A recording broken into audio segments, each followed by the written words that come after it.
Hello everyone. I am Aman. YouTube study में आप सभी का स्वागत है। शुरू करते हैं आज का करंट अफेयर्स। हाल ही में किसके द्वारा मजबूत पारिस्थितिकी तंत्र के लिए एम आई क्रेस्ट लॉन्च किया गया? तो अटल इनोवेशन मिशन के द्वारा। नीति आयोग के अटल इनोवेशन मिशन ने bill and Melinda Gates foundation और बाधवानी फाउंडेशन के सहयोग से मजबूत पारिस्थितिकी तंत्र के लिए एक इनक्यूबेटर क्षमता वृद्धि कार्यक्रम एम आई क्रेस्ट की शुरुआत की गई। हाल ही में किसे संयुक्त राष्ट्र और अंतर्राष्ट्रीय परिषद द्वारा स्थापित ग्लोबल फेलोशिप अवार्ड करमवीर चक्र अवार्ड से सम्मानित किया गया? तो सुनील यादव एसएस मोटिवेशन के संस्थापक सुनील यादव एसएस को संयुक्त राष्ट्र और इंटरनेशनल कॉन्फेडरेशन ऑफ एनजीओ द्वारा करमवीर चक्र अवार्ड से सम्मानित किया गया। हाल ही में फसल बीमा अभियान बहुत जरूरी है किसके द्वारा शुरू किया गया? तो भारतीय एक्सा जनरल इंश्योरेंस के द्वारा। भारतीय एक्सा जनरल इंश्योरेंस ने किसानों के लिए अपनी उपज सुरक्षा और वित्तीय सुरक्षा के बारे में उन्हें प्रोत्साहित करने के लिए महाराष्ट्र और कर्नाटक में बहुत जरूरी है नामक फसल बीमा अभियान शुरू किया गया। हाल ही में पावर फाइनेंस कॉरपोरेशन ने अनुसंधान और उद्यमिता के विकास के लिए किसके साथ समझौता ज्ञापन पर हस्ताक्षर किया? तो आईआईटी कानपुर के साथ।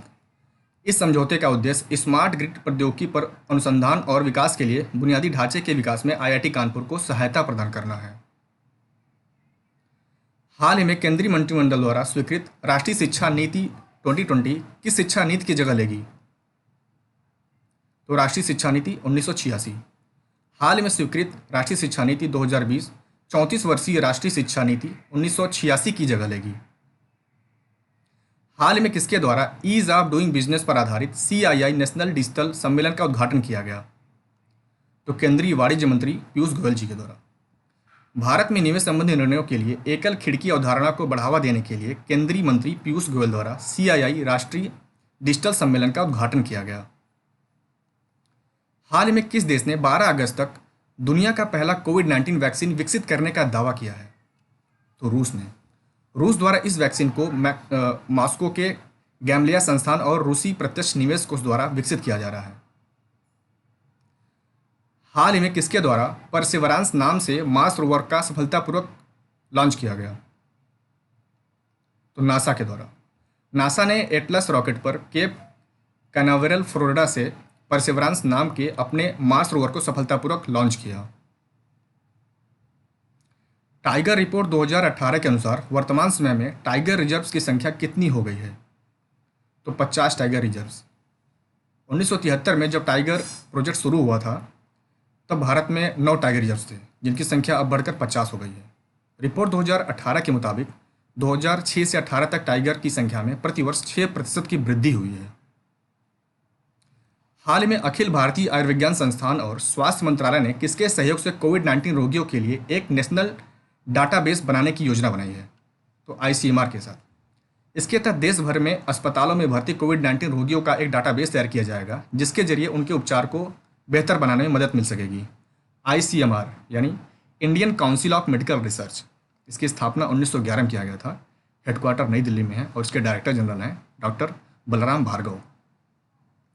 हाल ही में किस देश में महात्मा गांधी और मार्टिन लूथर किंग जूनियर का अध्ययन करने के लिए एक एक्ट पारित किया गया? तो संयुक्त राज्य अमेरिका। अमेरिका के हाउस ऑफ रिप्रेजेंटेटिव्स की विदेशी मामलों की समिति ने Gandhi king scholarly exchange initiative act पारित किया है जिसके तहत महात्मा गांधी और मार्टिन लूथर किंग जूनियर का अध्ययन करने के लिए भारतीय और अमेरिकी छात्रों के लिए एक एक्सचेंज प्रोग्राम स्थापित किया जाएगा।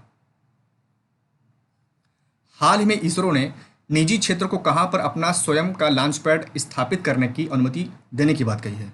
तो श्रीहरिकोटा जो कि आंध्र प्रदेश में है। इसरो ने श्रीहरिकोटा लॉन्च सेंटर में निजी क्षेत्र के लिए अपना स्वयं का लॉन्च पैड स्थापित करने की अनुमति देने की बात कही है। हाल ही में किसके द्वारा किसी भी UPI पेमेंट ऐप से पैसे भेजने और प्राप्त करने के लिए एक UPI भुगतान लिंक सेवा शुरू की गई है? तो मोबीक्विक के द्वारा। फिनटेक कंपनी मोबीक्विक ने पैसे भेजने और प्राप्त करने के लिए mpay.me नाम का एक UPI भुगतान सेवा शुरू की है। हाल ही में प्रधानमंत्री नरेंद्र मोदी के निजी सचिव के रूप में किसे नियुक्त किया गया? तो हार्दिक सतीश चंद्र शाह को।